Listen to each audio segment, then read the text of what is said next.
And then driving it back to our health. It's when health problems occurred, they're first off never our fault. Like we don't like with diabetes, for instance, we so rarely actually make the tie of it's not just your genes, it's not just like what happened with your family, it's lifestyle choices that we made. Right. And so when there's not that personal responsibility there, you're just left as a victim. And sure, it removes the blame from yourself, but at the same time, it gives you no power to actually make a change.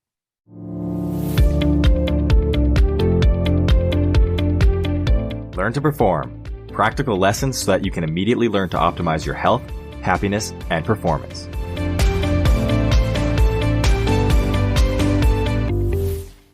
Welcome to another episode of Learn to Perform. I'm your host, Braden Ostepchuk, and with me today is a great guest, Trevor Harris, and I'm super excited to talk to him. I actually connected with Trevor, must have been a few months ago, and we had some great conversations. We've had, I think, a lot of ideas that are very similar, and we're both on very similar missions, but he has a whole nother perspective of the world, and he has access to so many other experts and research and experiences that I can't wait to bring onto my show here today. So Trevor is actually the host of the Your Health Class podcast. It's a terrific podcast. I listened to a bunch of episodes, and we're going to let him talk about it a lot more later. And essentially what it is about educating people on how they can live healthier lives. And the whole mission is to create a healthier generation. And he has had guests that range from an incredible list. And I have a list in front of me, so I'm going to quickly tap off on a few different things. He has life coaches, naturopathic doctors, breathwork experts, diet experts and nutrition experts, yoga and meditation, relationship coaches, personal trainers, professional athletes. I mean, literally just about everything from sleep to microbiome to epigenetics to diets, everything in between. Trevor has talked to people and experts and has continued to learn and evolve his understanding of it. So he has a diverse background. Super excited to talk to you today, Trevor. So thanks for coming on. Dude, thank you for that intro, and thank you for having me on. I feel like you're underselling yourself here a little bit. Well, man, we both started off probably similar times. I think you started your podcast a month or two before me. It was definitely before I don't know exactly the time frame, but you've put out a ton of content. And just for reference here, just as I'm going to humble myself, I think I am at, as of today, when we're recording, I think I have 26 live episodes. And last time I checked yours, which was not too long ago, I think you were at 99. So I don't know if you've cracked 100 yet, but you've been just booming with content and guests. And I just keep following it through your social media, through everything. I was like, wow, I got to catch up to Trevor. Trevor's leading the way, which is awesome and fantastic. So super excited to have you here. And I would love if you just maybe want to, before we get into everything really quick, give a little bit more background about you, what got you into wanting to empower people to live healthier, what got you into health and fitness and nutrition, and then also what got you into podcasting. So, I have this like really deep story about how back after high school, I was dating a girl, the story always starts. Right. She was the love of my life, AKA my first girlfriend. And then she broke up with me. And at that time, completely broke me. I mean, we all know how the first breakup goes. And of course. So I was like, I'm going to get her back. I'm going to do this. I'm going to do that. And so I started going to the gym, and it really all started there. But this started this whole process where for the next year, I made 0 results. And then I got frustrated. I quit. I had to keep trying to find different ways to overcome this. And then as I kept learning and learning, and it finally just clicked for me. And then that's when I was able to start actually changing my health. And there's one specific moment I remember driving in the car. I was actually commuting about an hour and a half to Sacramento. I live in the Bay Area. So I was commuting about an hour and a half to school. And I was driving along these levee roads, lost in thought, because about a week ago I had found the dang it, the Model Health Show with Sean Stevenson. Right. And it was the second episode I was listening to. It's like, oh, this is really interesting. And at this point, I'm still in that mindset of I just want to get bigger. I just want to look good and make my ex jealous. That was the exact mindset I had. Course. Which is very relatable for many, many people. We've all been there. And at this point, I'm driving along, and then it was actually an episode about epigenetics I was listening to. So I started listening to this because epigenetics. I was like, oh, maybe like these crappy genes I have for weightlifting, maybe I can find a way to switch those off or something Right. like that. But it turns out there's so much more to it. And I remember like on these levee roads that are like windy and literally one wrong turn and you're off into a river. And I'm just like lost in thought, just trying to both absorb what he's saying and not crash my car, and just thinking about like I've been doing this all wrong this entire time. Like, because with epigenetics, it's not about your genes. It's not about like what your family has done, like what you've inherited. It's about taking control of your own life. It's about Right. changing your lifestyle, exercising, focusing on diet, all these different factors, and then how that contributes to your overall destiny, I guess you could say. Seems like a very deep word to use here, but just how much control you actually have over your own health. And then rewinding a little bit, because this is something that I had never like put together, but at this moment it clicked, is that I'd be sitting in my bed at 15, 16 years old and like just having crazy heart palpitations. Like I'm just sitting there. I'm not Right. doing anything. My heart should not be palpitating at that young of an age. But then I had that fear in my head because I had seen my dad, my grandma, actually just grandparents on both sides go through heart issues. And so based on like what I had learned in school and just all my like previous knowledge, like, oh, well, there's nothing I can do about it. My heart's just going to be like this. That's just how my life is.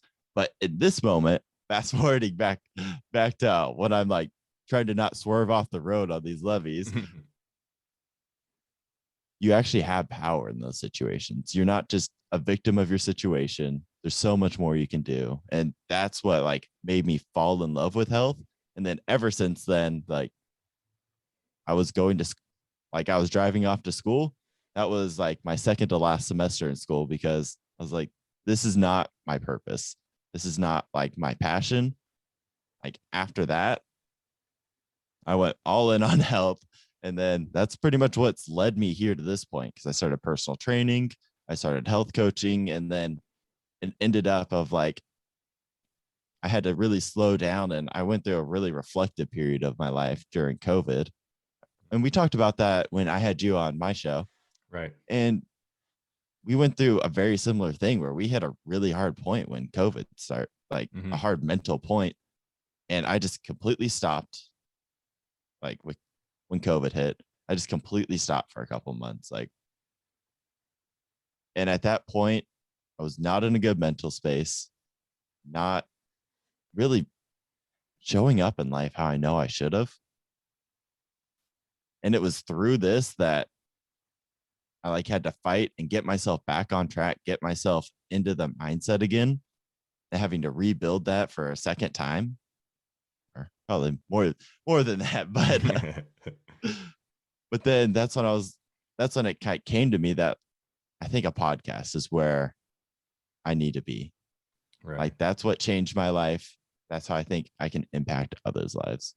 Right. And as I'm listening to this, first of all, this is a fantastic story, but it's not just about I'm interested in health and fitness and I want to be a fitness coach and it's a passion. There's a deep rooted purpose in your life. There's a deep rooted mission where this is psychologically, this is how you have become and this is how you have transformed as a person. And it's deep rooted, like going back to your family and to your heritage and to your childhood. And when you're having these issues, I think it's really important to realize for people that you are doing this as a mission because you are also living the mission. It's not just about, okay, I'm going to tell you what to do. It's saying, I'm going through this too, and I'm trying to learn it as well. But I also want to share because I realize that your situations that you went through, especially with this last year and a half with COVID, millions and millions of people have gone through something similar, regardless of what stage of their life they're at, regardless of where they're at in their health, their wellness. Somewhere along the lines, we've all hit some pretty hard roadblocks and been in some tough places. And a lot of it then is how do we break out of that? Because it's almost like you'd said, you brought up the victim mindset and you're caged into this spot and boxed in, but maybe, just maybe we are boxing ourselves in, right? It's like you had said, well, my parents and my grandparents had X and Y happen, so it's going to happen to me. But is that really us just being a victim? Are we just conceding to that possibility? So in many ways, is that an active choice? Are we choosing to be the victim, as opposed to, are we going to take the choice that you've made? I'm going to choose to see how I can change every variable and choose to live my best life and become the Trevor Harris that I want to become, or that I'm supposed to become in my life. It kind of almost makes me think of David Goggins a little bit. As he's choosing the David Goggins, he's going to be his alter ego.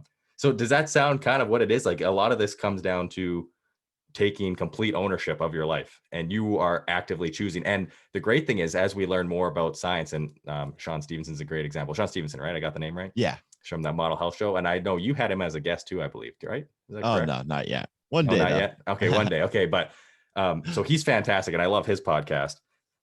But it's the idea, and I lost my train of thought. I have no idea what I'm going to say next. This is going to be a little bit of an awkward part in our conversation, but it's I'm just going to ditch it because I completely lost my train of thought. So anyways, let's move on here. Taking ownership and some ways that we can do that. And what I want to talk to you about is, you have been doing a program called 75 Hard, and I have never done it before. And I'd never actually heard about it until I saw you posting about it. And so I would love if you talked about what that is, what's the point of it, and why should someone consider it? Because maybe it's not for everyone. I think you just posted that it's not for everyone. So How about you introduce 75 Hard? Because honestly, I only know from what I see, and not a whole lot. Okay, so I'm going to talk about it, or just explain what it is really quick, and then I'll just tell you guys about the transformation. So perfect. What it is it's 75 straight days, and you're going to do 2 workouts a day. One of those is going to be outside. These workouts need to be at least 45 minutes. You're going to drink a gallon of water a day. You're going to follow a diet plan. So there's not some specific, you have to do keto, you have to do vegan, you have to do this, that, or another thing. It's just, you set your own guidelines. Like, one time I did do keto. And so it's just the fact that you're going to set guidelines, and you're going to stick to those no matter what. Right. No cheat meals, no alcohol. So it's largely discipline in this sense. Yeah, exactly. Okay. It's more or less just like the diet. Like right now, like my diet is much easier to follow than it was, because I'm in a little bit of a lean bulk. Right. I'm not trying to like lean out like I was doing with keto. To be honest, the challenge was a lot harder when I was trying to cut, but that's a whole nother story. Right. So you're following the diet, and then you're going to read 10 pages of a self-development book a day. And every single day you're going to take a progress picture. Okay. And so those are the rules. That's it. So it's not overcomplicated. You have a checklist. It's I don't know if that's around eight points, give or take, that you check. It's like five main things. So you got the workouts, right? You got the diet, water, progress picture, and reading. Okay, excellent. And so where did you discover this? And this is pretty popular, isn't it? Yeah. So it's really picked up steam. So I don't know if your audience, or you're familiar with Andy Frisella. I'm familiar with him a little bit, not extensively. So he's got a podcast, or it used to be called the MFCEO Project. Now it's called the Real AF Project, or no, just the Real AF. And then he also is the owner of First Form and Supplement Superstores. So he's doing pretty well for himself. Yeah, he's successful. He's done well. And so this was a program that he created where he was really just trying to push himself for, I think it was just I can't remember off the top of my head, but it was like competition he had for some of the people around him, and he was just going to push himself for 75 days. And then when he's coming up with this of like, oh, I'm just going to stick to these rules for 75 days, it like clicked up how challenging this actually was. So he started talking about it on the podcast. And the next thing you know, like, people just took it and ran with it. Wow. Because it sounds like a fitness challenge on the surface. Like, it really, really does. But it's not. It is 100% mental toughness. Right. Developing the grit to be able to push through no matter what. And so I did this back in 2019 when it first came out. And it probably took me like 8 attempts to not fail. Right. And the rules are clear. If you miss a day, you start from day one, right? Yeah. Very strict. Like, okay. That's what makes it so challenging, is because it's essentially creating your perfect day and then repeating that 75 days in a row. which is extensive. I mean, anyone who's trying to break a habit, usually people have a hard time getting to 1 week, let alone, 75 days is, 10 plus weeks, 10, 11 weeks. So that's a long time. Yeah. It's really intimidating when you start like that. So when I first started, I'm not kidding you, I failed probably 9 or so times, and it was for the stupidest crap. I'm talking like I'd forget to take a progress picture, or I Right. would A 10-second effort for the day, the yeah. easiest one, and you're like, oh no, I can't believe it. Or I would like do half my reading in the morning, like get cut off, and then forget to go back and do the rest of my reading. It was all these just like simple things that you overlook, and it really teaches you like if you're not going to pay attention to the details, Right. there's so much you're going to be leaving on the table, and you don't even realize how much you're leaving on the table. And this also ties in with ownership and taking choices, because yes, that is time consuming when you add up, I have to do all of these things. There is a lot of commitment to that.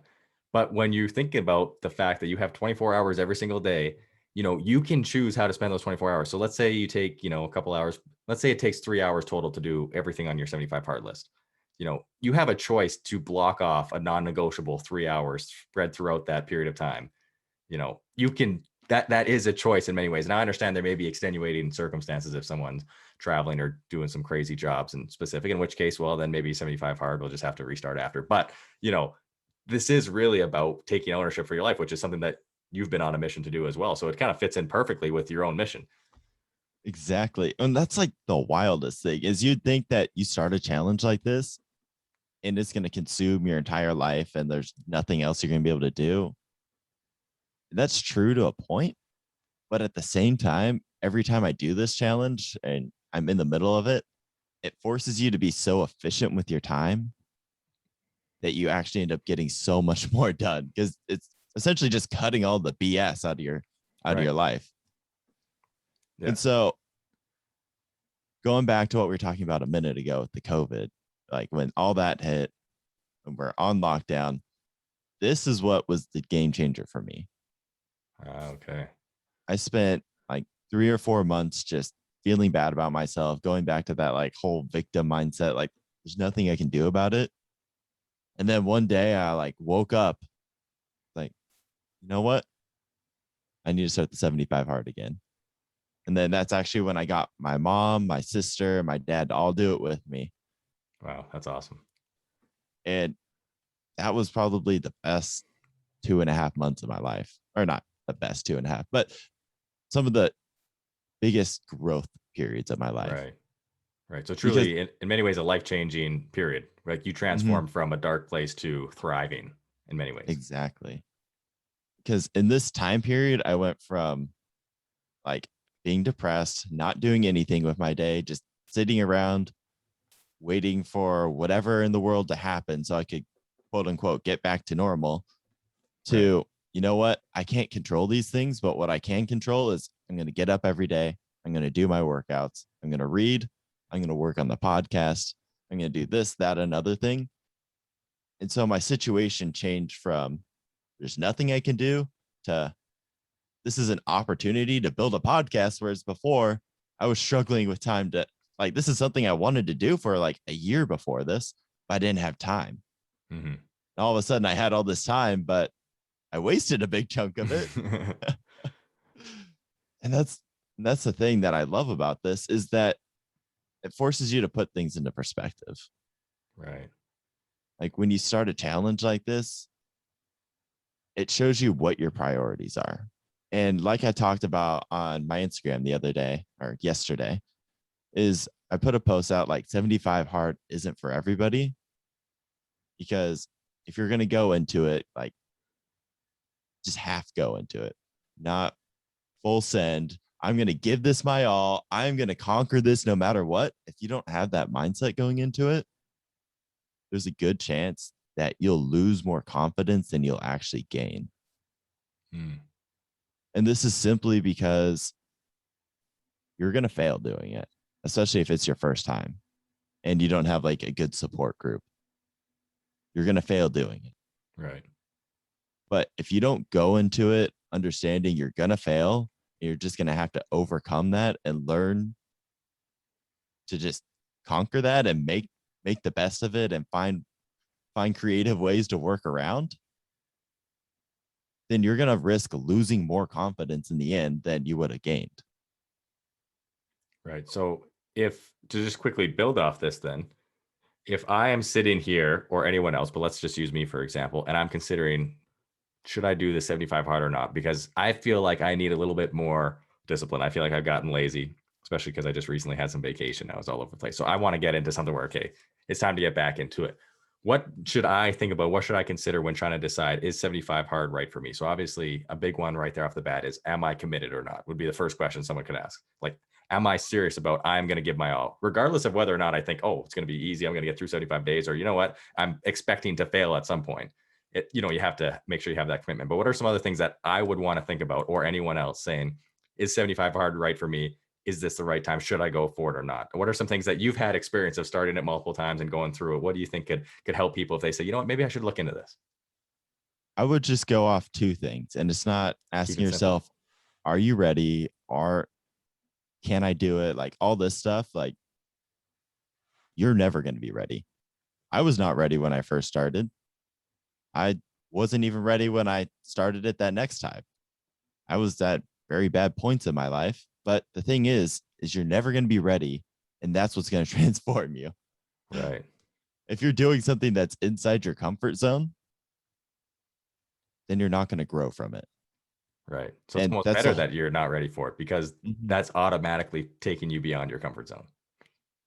But to go off of that is, first off, you need to be fully committed. Like, Right. this can't be something you're going to go into and, oh yeah, I'm going to do the 75 hard, yada, yada, yada. Like, just go about it. It's got to be something that you fully commit to make sure that you take it seriously, because you're going to need to make changes to your daily routine in order to get everything done. Right. And then the second thing is, how do you approach failure? So this challenge can teach you how to approach failure. But if you have like me, what if you had a really unhealthy relationship with failure? For me, like when I first started health and nutrition and all this stuff, like when I first started working out, the reason I didn't get results for that first year is because I would work out for a month and then I would fall off because I wasn't seeing progress. And then Right. I'd work out for 2 weeks and then not see progress. I would work out for 2 months, 2.5 months, and then not see progress. And the thing is every time I did that, I would lose confidence because I wasn't able to stick to it. I wasn't able to see that there's going to be benefits down the road, and that the struggle, the failure was just expected. I didn't have like that healthy relationship with failure. And this went back to school.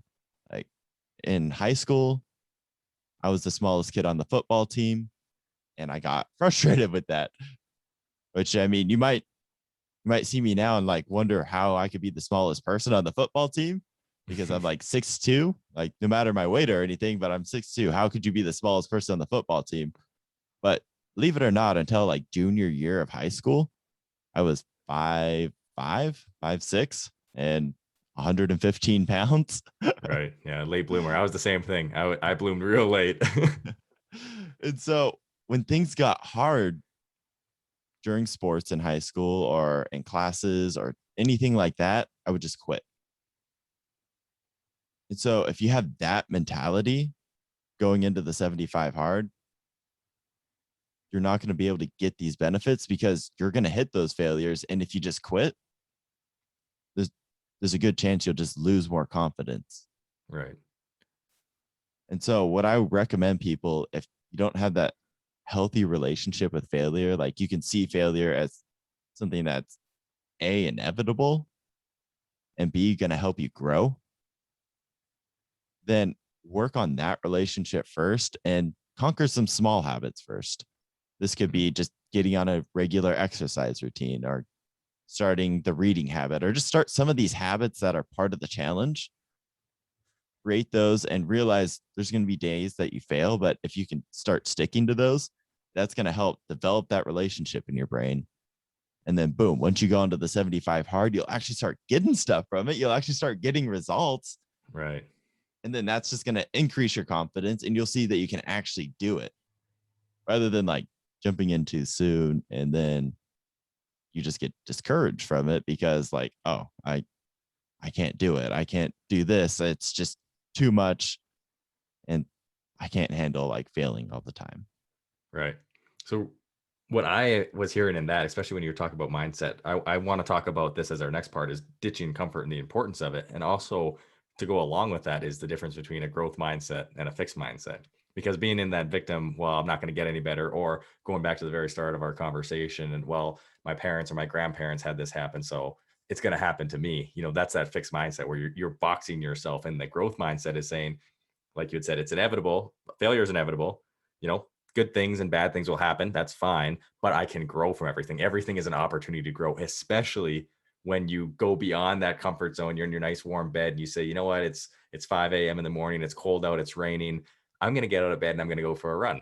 Something like that, where it's like really uncomfortable, but that's where you start growing and realizing that, okay, I have some potential. So you have been talking this whole time of everything, of all the guests you've had, you've been really focusing on mindset. And I'd love for you to elaborate a little bit more, if you can, on why you think mindset is such an important piece for everyone in improving their life, whether that's health or fitness or anything. Why is Well, mindset so important? that's the funny thing, is that was never the intention when I started the podcast, and never the intention I had when I started coaching people. Mindset was always a part of it. Right. It's just there. Yeah. But the thing is the more I got into it, the more guests I interviewed, the more work that I did with people like hands on, I realized intuitively, most of us know at least how to start being healthy. Whether it's just eating more vegetables, going for a walk, going for a run, uh, maybe just move some weights in the gym. None of these things are inherently hard. And I'm not trying to discredit all this stuff. Right. Because like there's a lot of skill that comes into building a program. There's a lot of skill that comes into building a diet. And there's definitely things that we can do to up level all these things. But it came back to, if people intuitively know at least these are some of the starting steps, why is it so hard for us to stick with those, or us to like just do those and see where that leads us? Right. And so as I was uncovering this, interviewing more guests, just putting out more content, it started like clicking more and more that for so much of our childhood, so much of what society's conditioned us and like school, we're really stuck in this comfortable mindset that, well, going back to the school example, the whole idea with school is go to school, you go to college, then you get a nice secure job, you get your 401k, life is great, life is peachy. It's just one nice long track, all in your comfort zone. At no Right. point you're really stretching and growing outside of that.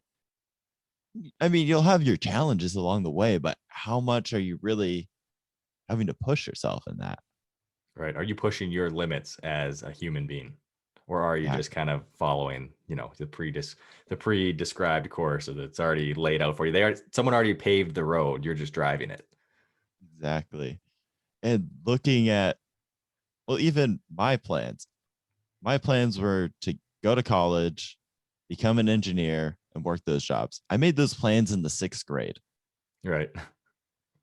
If I'm following the plans I had in the 6th grade while I'm like 20 years old, how much is this really serving me at this point? Right. Exactly. Because I like woke up one day and I was like, yeah, I'm good at math, but I don't like what I'm doing. I don't enjoy it. And granted, you don't need to love your job to be able to do it. But the thing is if I'm going to go into a career just for the money, how unhappy will I be my entire life? Right. And so that's just one example, a little bit of a tangent. Yeah, But it's a going great back, example though, and relatable too, right? Because I think a lot of people are probably in some sort of careers where it's like, well, this is safer, so this is, or this is better, or this is just what society describes as being optimal, but I really don't like it. And, I go home every day and complain about my job. So it's, is that where you want to be then? Is that where you want to stay? And then how do you get out? I mean, it's a dialogue I think a lot of people have. Mhm. And then driving it back to our health, it's when health problems occurred, they're first off never our fault. Like we don't, like with diabetes, for instance, we so rarely actually make the tie of it's not just your genes, it's not just like what happened with your family, it's lifestyle choices that we made. Right. And so when there's not that personal responsibility there, you're just left as a victim. And sure, it removes the blame from yourself, but at the same time, it gives you no power to actually make a change. Right. And then you go to the doctor and they're not talking about like the lifestyle changes you need to make, how we can actually treat this condition. We're talking about here's this medication, here's that medication. Like we're Right. not solving the root problem here. And you're further perpetuating the mindset, well, the medication's not working, and doc says it's not my fault. He says the only thing we can do is try a couple of drugs, and if the drugs don't work, well, then I guess I'm out of luck. And it's just Yeah. building off that idea instead of saying, we have accountability, or we can take ownership of our health, especially when we start talking about health and disease issues. And I think nutrition is such an important aspect. I mean, if you just stop for a second and think that the average human, I think it may be just the stat in the US, eats 2,000 pounds of food a year, something like that. And food, everything that food is, whether we're talking on the level of our microbiome or impacting our epigenetics or impacting everything physiologically and psychologically within our body, food is digital information. And that's the input we put into our body. In addition to, there are toxins, oxygen, the air we breathe, water we drink. But in general, food is one of the most high volume pieces of information that we input into this machinery that we have, our hardware. Our body is our hardware, right? And so if you start thinking, well, over 10, 20, 30 years of inputting thousands and thousands of pounds of digital information, if you're putting in the wrong information, you might be getting the wrong outcome. So maybe we need to put more weight into that, our lifestyle choices and our lifestyle factors, is saying, what, maybe this is the biggest issue, and maybe this is the key to getting to the root cause, instead of just slapping on band-aid treatments, which a lot of medications in many ways are, right? It's like, well, we can relieve your symptoms so that you can tolerate it, but unfortunately we can't fix your problem. Like, that doesn't seem like a good enough answer. There's got to be a better Yeah. answer than that, right? Well, it's so you take that. And so that's what made me like really dive into the nutritional science for years. I was just reading every nutrition book, every study I could just get my hands on, just tearing through it.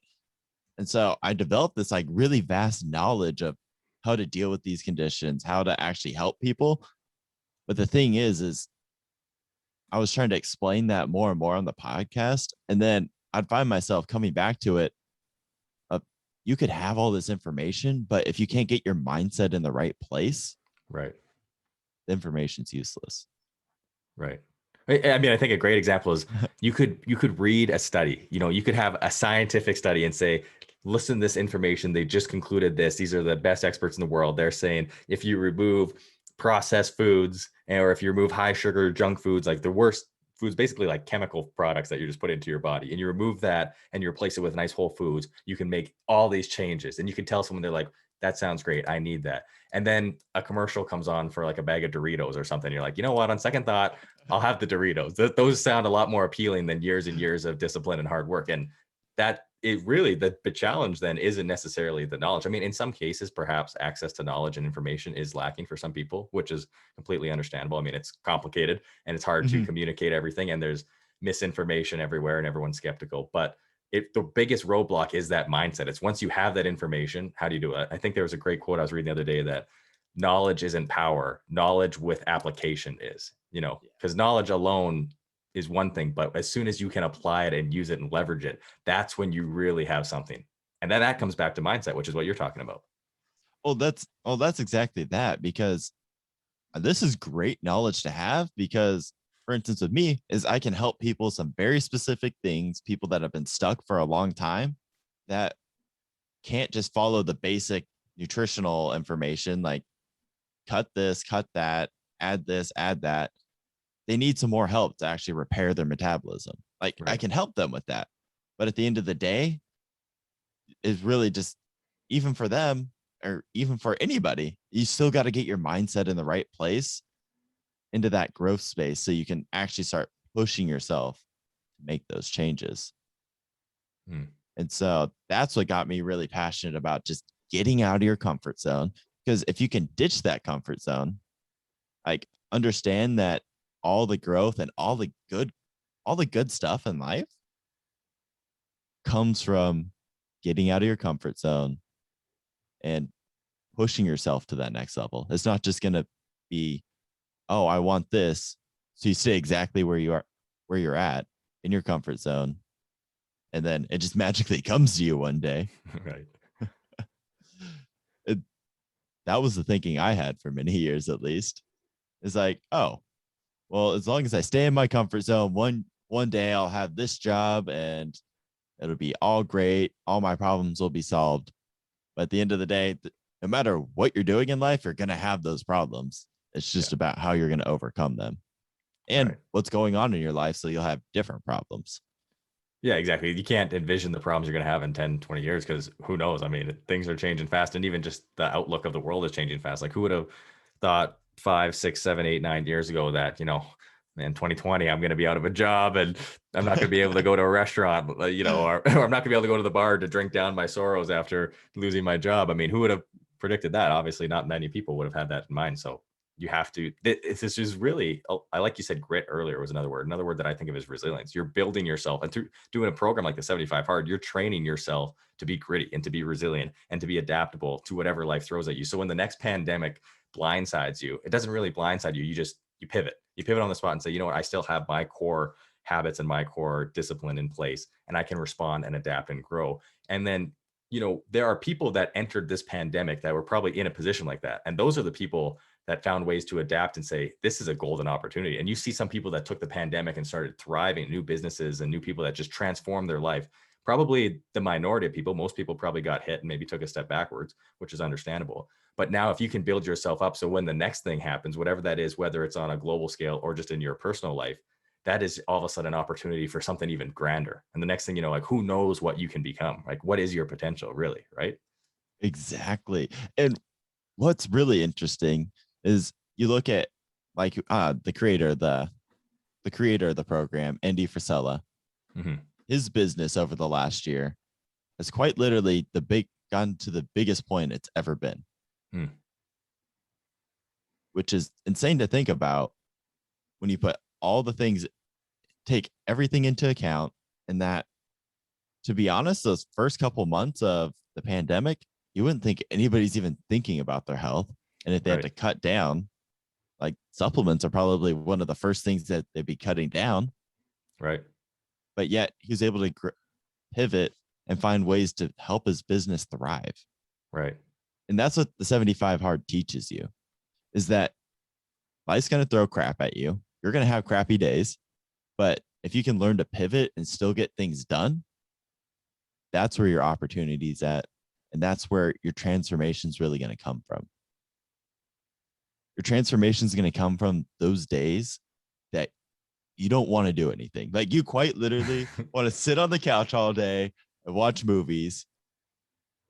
But instead, you get up, you do your tasks first, and then all that stuff comes secondary. So you're Right. now putting your transformation in yourself first, and then everything else in life is going to come after that. I love that. And It's all about that just discipline, right? Like just getting hard. That's why it's 75 hard. It's just about being hard sometimes. mm-hmm. And that's the thing, is like, if you go into it expecting it to be hard, then you're not going to be shocked on those days that we just described, like the days that you don't want to go for that walk Yeah. or that do that workout. Yeah. You're like, you know what? This is actually really hard. Today is really hard. Oh, good thing I thought it was going to be hard. Exactly.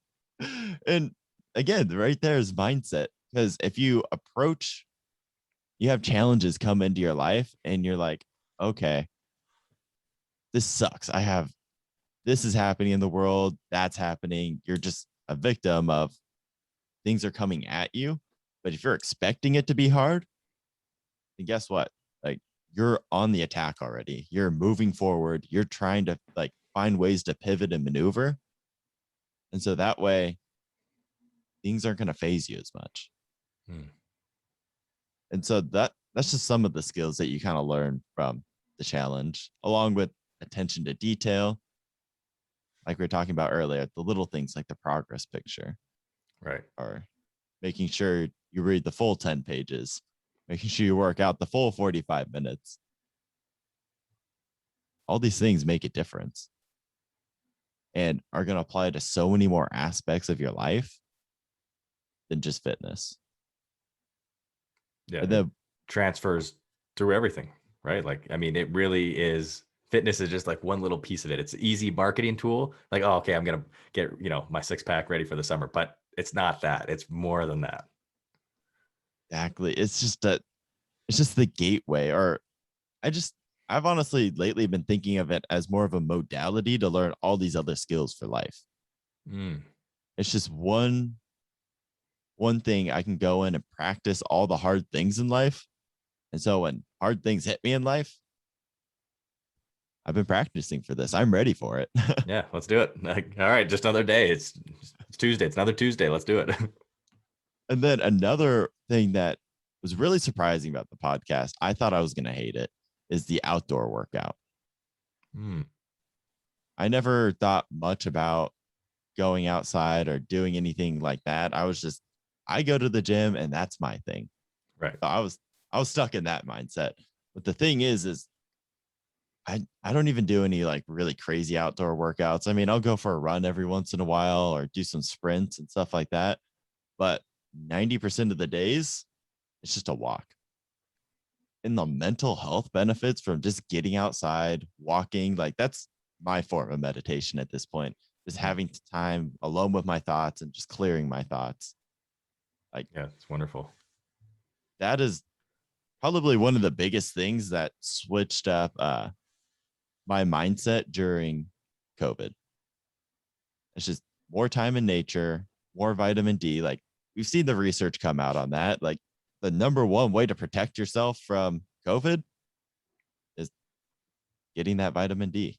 Yeah, the numbers aren't just, suggesting like I mean, obviously everything comes with, there's a little bit more you have to look into, but the numbers are pretty strong. The differences between having sufficient vitamin D levels and having deficient vitamin D levels are substantial differences in the onset of symptoms or, worst cases in COVID. Like some of the research we encourage people to look. I know the Model Health Show had Sean did some awesome research and completely broke down a ton of it. And it's drastically different, the outcomes for people that are sufficient in vitamin D. So like, it's amazing, just something so simple and free, unless you live in, maybe the North or South Pole and you don't get as much. But anyways, it's excellent for people to, be aware of something like that is such a powerful game changer. Well, and once you've been locked up in your house for so long, that fresh air, like my God. uh, I can't even talk about this. Isn't even like some scientific study I'm going to reference, but just go outside and get some fresh air and you just feel so much better. Right. Yeah. And anecdotal evidence may not be the gold standard in science and as we try and move the world forward, but anecdotally, if something works for you, which I think anecdotally for probably everyone on the planet, getting outside and getting in the sun seems to make us happier. I mean, that is definitely motivation for me to keep getting outside. I've made it a priority. I have my own habit tracker app, and one of the habits my goal is every day is get outside and get sunlight. And maybe sunlight's not a possibility every day, but still get outside. Just get outside every day. Like that is on your non-negotiable. This is what you need to do to live a healthy life. And even if it's only 15 minutes, I mean, it doesn't have to be 10 hours a day, but it matters. And I feel a lot better when I go outside. Like if I'm tired and I'm stressed out or I'm working on a computer looking at a screen, I just need to go outside, and it's amazing how fast that can help. Well, what was that post that you had a week or two ago that was like the difference in heart rate variability of people just going to a national park over the weekend? Oh, it might have been one on forest bathing. I know. I don't know Oh if I had yeah, one on yeah. HRV, but I just posted one on forest bathing, and there were 2 different studies that found that natural killer cell activity, so Okay, anti-cancer yeah. proteins and enzymes, were drastically higher for people that spent, I think I don't know what the time frame was, but arbitrarily a couple hours out in the forest. And, but there's tons of research. There was another one I just posted today about, there was a study, I can't remember what publication it was in, but saying that if you spend 120 hours in nature, map markers of health and well-being, which could be measured, biomarkers, which in many ways could be cortisol levels, for example, so stress, or you could look at subjective rates of happiness and wellness and how you're feeling or stress. People are substantially higher after just 2 hours of time in nature a week. So, I mean, really, that's not even a substantial amount of time. Whereas people that were a lot less, they found that the difference in stress levels or their markers of health and wellness from someone who was 2 hours of nature a week versus 0 was the same as the difference between someone who exercised the recommended amount and someone who didn't exercise at all. And that's usually one of the gold standards for, wow, this is how you influence your life. And they also found that the comparison was very similar to differences in socioeconomic factors. So when they compare people from, high income levels or higher middle class, let's say in society, people that are below the poverty line, which generally correlates with different qualities of health and well-being, as well as different neighborhoods, people that live in nice neighborhoods and people that live in lower neighborhoods. So again, socioeconomic. And again, they found that 2 hours in nature versus no nature was potentially, at least in their specific study, as significant as those other factors to contributing to health. So that's, pretty powerful, because we always look at those as being major contributors to health and well-being. Yeah. Wow.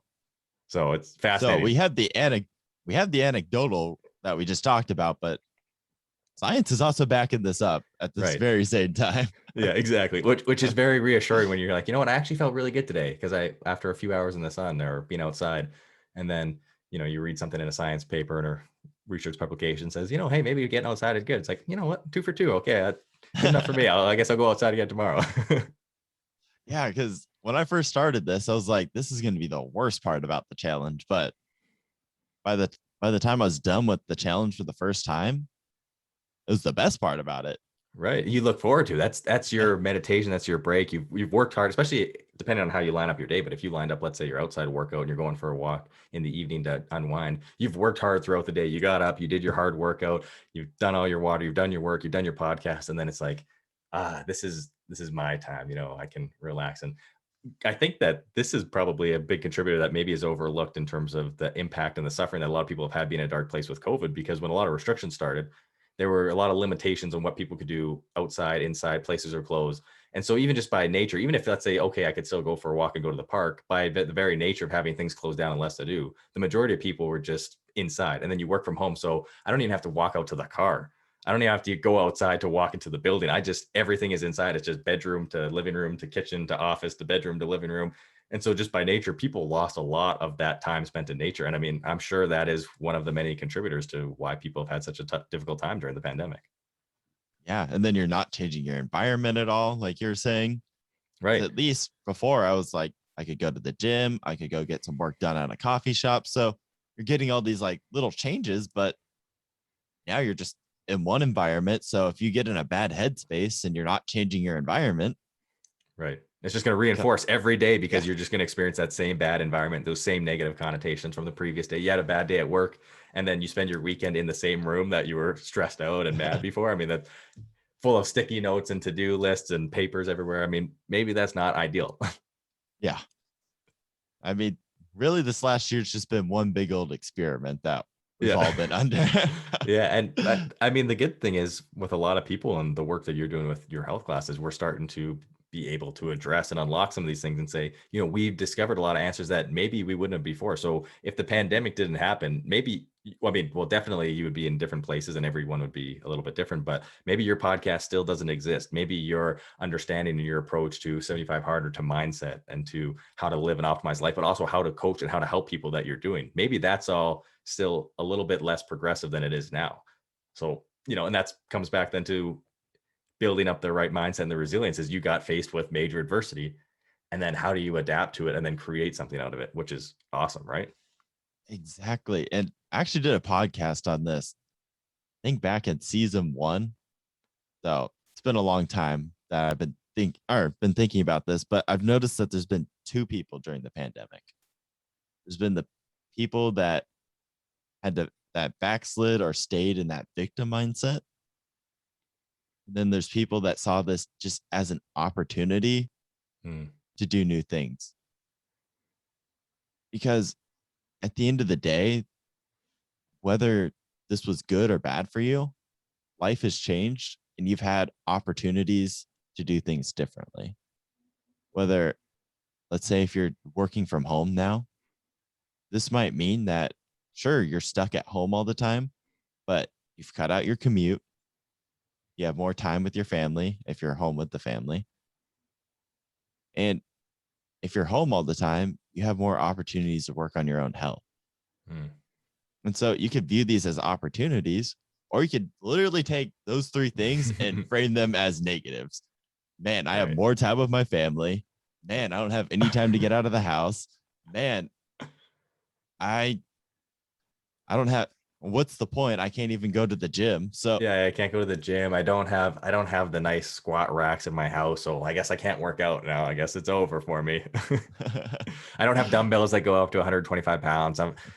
Most people can't even come close to 125 pounds. I don't need that much. I'd be fine with probably a 30-pound dumbbell. I could get more than enough done. But it's like, oh, well, I can't get the 90-pound dumbbells. It's also funny, though. I mean, like a lot of people I know, for me, like when I would go to the gym, there's probably only 20% of the equipment that I'd ever actually use. It's great to see the gym. You look around, look at all these great things I have access to. And then 3 years later, working on a gym is like, I don't know how that machine works. Like, never used it. well, that was the hilarious thing because I was blessed enough to have some sort of workout equipment this entire time. But for probably like 3 or 4 months, the only thing I had was this kind of rinky bench setup. So it was like a solid bench and then just had a built-in bar holder essentially. Yeah. But with just that one barbell and probably like 200 pounds of weight, I was able to not really lose any muscle, just getting creative. And that was another thing that was a really interesting consequence of this, or something that was interesting that happened, is that it really forces you to get creative and think outside of your comfort zone of, instead, I'm just going to do the exercises I know I can do, but now I'm trying all these different things. And I actually found like 3 or 4 exercises that are still staples of my routine just because I had to get creative for a little bit.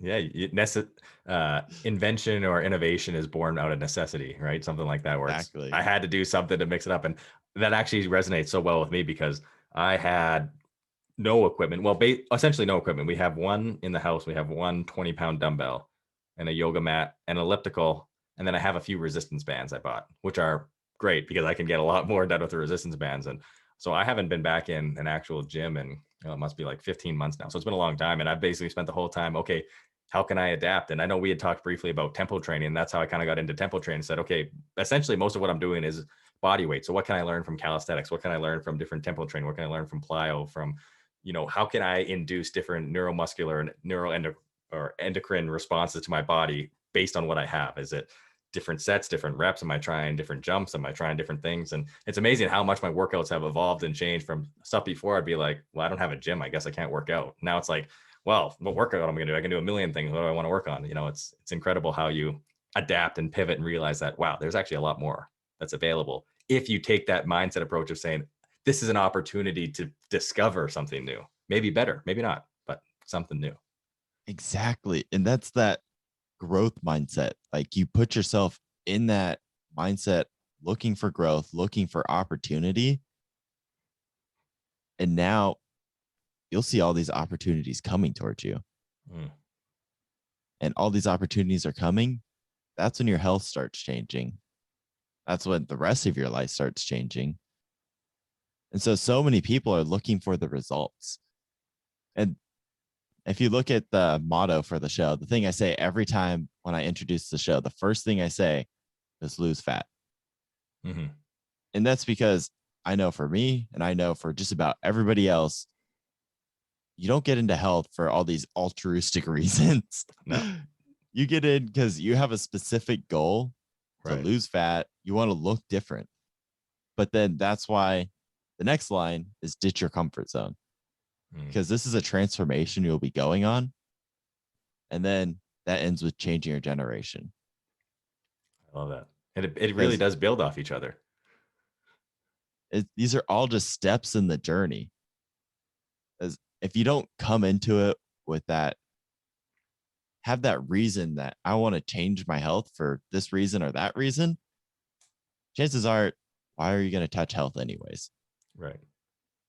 Like, we all start somewhere, and those physical reasons are a really good place to start. Yeah. I mean, that's the reason that I ever got into it. I mean, I got into obviously for playing sports as well, but why have I sustained it is because, like everyone else, we are superficial, ego-driven species. And that's okay. I'm not going to deny that. I want to look good. I would like to take my shirt off and feel confident in my body. And I think most people agree. And if that's what's going to get me in the gym, if that's what's going to get me up at whatever hour or get me to do a workout that I don't want to do, if that is enough fuel, then that is perfect. In fact, if I can tap into that fuel even more, then why not? If you can know your why, that's going to get you through it. Because at some point you're going to need some sort. I know David Goggins has his cookie jar. It's a little bit different, but you got to have something to tap into when things are hard that you can just like pull out something and say, okay, this is going to get me through it. And if that's what it is I need to burn fat, or I want to lose fat, or I just booked a vacation to Mexico, then if that's what it takes, like book that flight, because it makes a difference to have some sort of reason, because that's also in many ways just kind of pushing you that first step and getting you out the door. Once you get out the door, it's a lot easier to take the next steps, and the next steps. They keep getting easier and you keep getting more motivated, but it's so hard to break that door down at the start or to open it. Yeah. And that's why it's so important to find a deeper why after. But this is your initial why. This is what's going to get you in the door. This is what's going to start the transformation. You can take steps to find a much deeper why from that. Like, psychologically, why that's so important to you.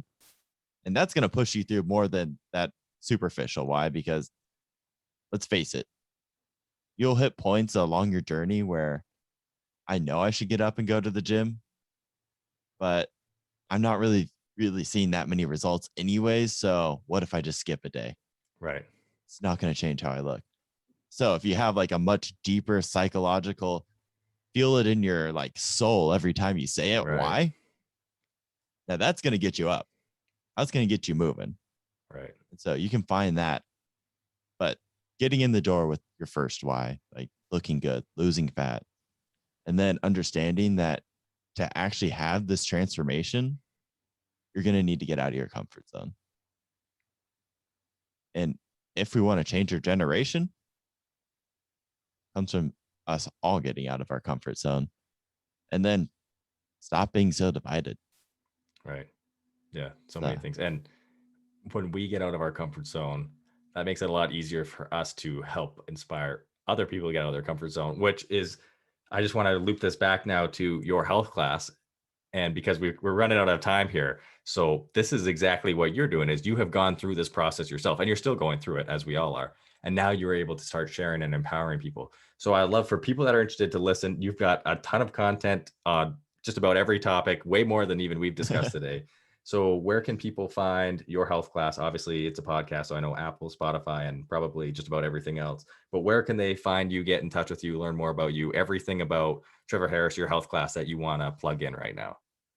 The best places to find me right now, Instagram at Trevor Harris. I couldn't secure the R in there. Yeah, that's okay. And I will link to that as well, and I will make sure that people can see that. So yeah, Trevo Harris. So there's no R in, or there's no second R in Trevor, I guess. And so that's where I'm going to be most active. That's where I'm trying to push all the content out, and just that's where you'll stay the most up to date on me. And then the podcast right now, we're on season 4. And so episodes are coming out every Tuesday and Thursday, one with just me and one as an interview. And we're having on a different guest every week. Just keep things fresh. Yeah. Get new perspectives in there.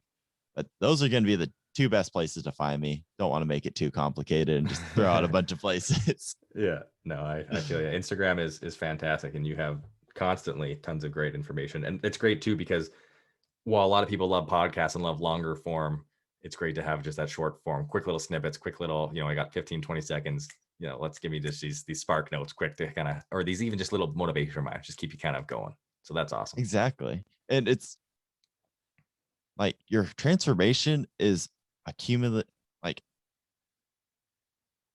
it's a sum of all these small things you do. It's not just one day you're going to do one giant task and you're done for the rest of your life. Yeah, Like that's it. one I did end it. all be all workout. I'm going to eat amazing and just completely conquer this one day and you're done. It's just a sum of all these like small little things. A good workout here, a workout when you don't feel like it there, a good day of eating, finding compromises on the weekends to maybe still have your favorite foods, but stay on track with your goals and making that conscious decision that right now I don't need to eat an entire bag of donuts. Yeah, I That's probably not what I don't need need to to. do. I want to, but I don't need to. And I can choose to overcome, those urges just because this is one of those moments that is hard, especially if you really have cravings for a certain food at a certain time. But I'm going to overcome that. I'm aware that these challenges are going to come. I'm going to embrace it. And this is an opportunity for me to build resilience, to build more grit. So the next time it comes, I can say, you know what? I've turned down the donuts before. I can turn them down again. Exactly. And then you have these like little snippets on Instagram from you, from me, from all these great influencers, and they just add to that sum. Just change your mindset little by little. The next thing you know, you'll look up in a year or two and be like, whoa, who even am I? Right. Because I know every single year or probably every 6 months, I'm a completely different person. And it's all just a sum of what I did those last 6 months. Right. And that's super exciting because when you realize that, you're like, well, what is 6 months from now Trevor going to be like? What is 12 months from now Trevor going to be? And then it just kind of gets you like, well, what do I need to do today so that I can build that? And who knows, like where are my limits? I don't know. They don't exist. So let's push them. And that's super exciting. Exactly. Because to be honest, it's going to take some sacrifice, especially at first, especially before you start enjoying working out or enjoying the healthy foods and your palate's changing. If you don't realize it's all going to, this is serving your future self, then I at least tend to take the easy route and be like, okay, well, right now I want pizza and I don't see what's the point of doing something for the future when I can enjoy pizza now. Right. This is the classic conundrum that we all face is, well, I can have pizza now. I can't, I mean, I could have pizza in the future too, I guess, but Yeah. So that's all I want to leave you guys with today. It's just don't try and take this as such a big challenge. Break it down little by little. And all these little things you're doing are going to be the sum of your results in the future. I love that. That's amazing. Now, just to wrap up quick, I love asking everyone for one piece of advice to optimize health, one piece of advice to optimize happiness, and one piece of advice to optimize performance. And I've had a lot of different answers from a lot of different people over the time, but those are the three pillars of Learn to Perform. And it could just be one answer for everything. But if you had to just rapid fire, you think of health, happiness, and performance, what are some of the most important things you think people should focus on? And you can take your time, of course, because I didn't prepare you with this question in advance. I don't know if I did. I'm trying to catch you here spontaneous. I would say two things. Okay. One, spend more time outside, like we've been talking about, just to kind of tie everything together. Because if you're first starting out, or even if you've been doing this a long time, getting a little bit more time outside and even just going for a walk is an amazing thing just to add to your routine because it's not going to be like super stressful on your body. But if you're first starting out, this can actually start your getting your body to lose weight. Absolutely. And if you've been into this a long time, got a guest appearance here for those who will watch the video. if you've been into this a long time, this could be a way to just get some more slow movement and slow everything down a bit. Especially, I've been considered a little bit of a type A in the past. And so for me, it's not about trying to speed up because naturally I just want to go fast. Yeah. Naturally, I just do want to go everything for all it. the time. Yeah. Exactly. And so I actually just need to find ways to slow down. And like this is one way just to slow down a little bit. And then the second thing is setting aside time every day to either listen to a podcast, read a book, just get in the mind of somebody that has what you want. because that time, whether you have time that day to actually go hang out with somebody that's successful, has the body you want, has the finances you want, has all these things, you can do that like on your commute to work, or first thing I do every morning. It's just my 10 pages of reading. I like to do more than that, but if I can at least get those 10 pages in, is that's what gets you into that growth mindset the first thing in the morning. And so all the little times you can find to grow and push yourself, that's what's going to make your transformation work. I love that. Powerful. So just this simple spark notes for people is try and get outside and give yourself an opportunity to learn something new. So take advantage of the vast resources available from people who have dedicated lifetimes to learning about these different things. And it's condensed down and summarized, and we can get it a lot quicker than they learned it by reading their book in a few hours. They spent a few decades, preparing that. Couldn't agree more. Well, Trevor, thank you so much for the time. I love doing this, and I'm sure maybe in the future there'll be more ways for us to connect. But this is a great conversation. I think some of the most important stuff that maybe gets left on the radar. I know sometimes I get so into the nitty gritty of the science and the details, and you get so hyper focused, but really so much of it just comes down to this core and this foundation.